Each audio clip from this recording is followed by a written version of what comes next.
guys and girls. Well, dito na rin naman ako. Panindigan ko na. Medyo mababa ako ng konti sa view. Ito, init. Medyo mainit na siguro mga 75 na. Ito yung left part. Medyo malayo na napuntahan ko. And then this gonna be the right side. And then, ito yung taas. Binabaan ko yan ngayon. So, panindigan ko na. Total, dito rin naman ako. Panindigan ko na. Baba ako ng konti. Ang ganda ng view. Pakita ko lang. Nakaka-amaze. And then, nakaka-amaze mag-travel mag-isa. Ko. Hay, nako. Baba tayo, guys.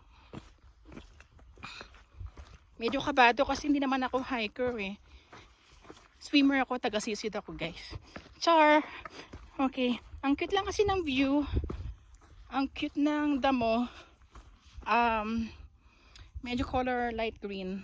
And then, I'm gonna go here on this side. And then, medyo closer look tayo.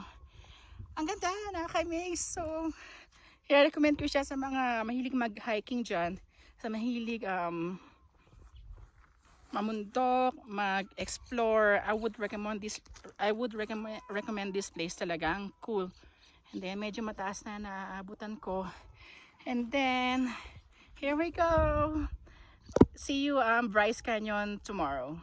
So, I'm gonna check into the hotel soon.